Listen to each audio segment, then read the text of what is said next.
if I can't visualize what it is, I won't do it. And and so on one occasion, a school wanted a commission. They wanted to use some different tiles, and I just knew it wasn't quite right. And it wasn't that I went against their word. I just said, trust in me. I'm going to use these tiles instead. And they said, okay, go with it. And on that basis, I will deliver what it is that they want.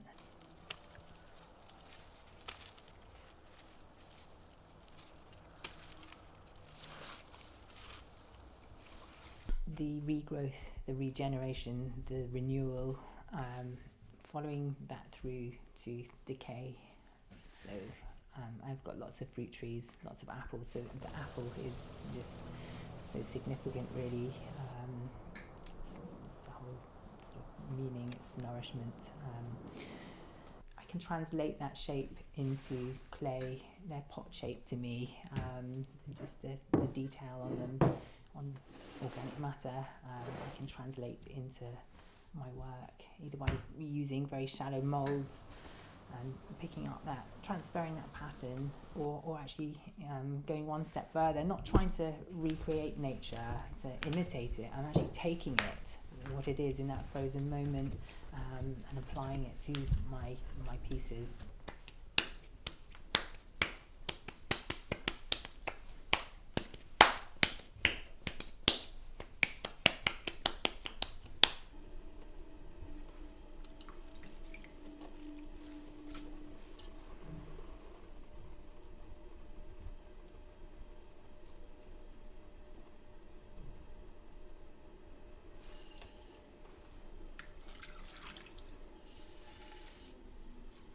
The fact that I have an allotment, it's the natural, but what I'm doing, I'm cultivating it. And so through my work, I'm actually taking actual pieces of nature, but I'm cultivating them into my pieces of work. And that's really the sort of theme with the conceptual work that I make, but perhaps more on a personal level, about aging and womanhood and things like that, which is signified through the fruit. I'm Penny Eccles, and I trade as Penny Eccles Ceramics. I work from Farnham Maltings in the studio, and I'm the resident ceramist here. I teach and I make my own ceramics.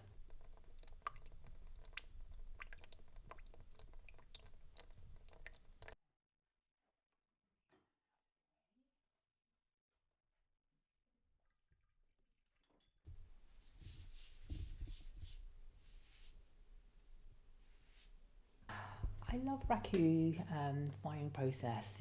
It's instantaneous. It's fast. It's hot. It's self-gratifying, and those that participate get to actually see the sort of spectacle right in front of their eyes. And what would normally be maybe an 8-hour firing cycle spread over 2 or 3 days, this is 40 minutes to an hour right in front of your eyes, and then you get to clean up the work and see it in all its glory. So you get iridescent colours, and just beautiful results. I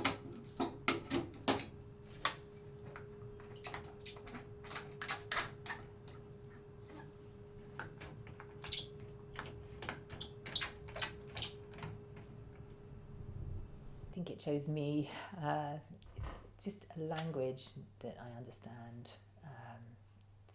I rely on instinct and that visual perception of what it is that I'm making, and just each process of ceramics made sense, and it's just never-ending discoveries, and it's just so much part of my life.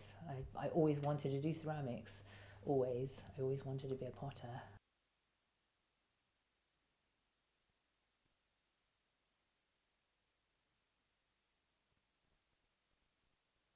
My average day is get up, have breakfast, come into work. I would have prepped up the night before usually, and so that I'm organised. From a teaching point of view,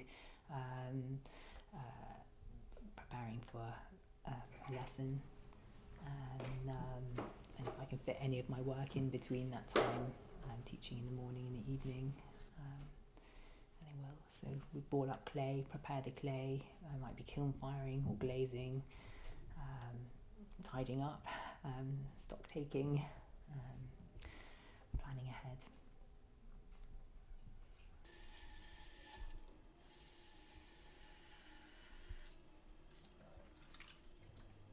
To use something that you've made from nothing, or have it as a narrative to tell of a journey or a story from a conceptual point of view.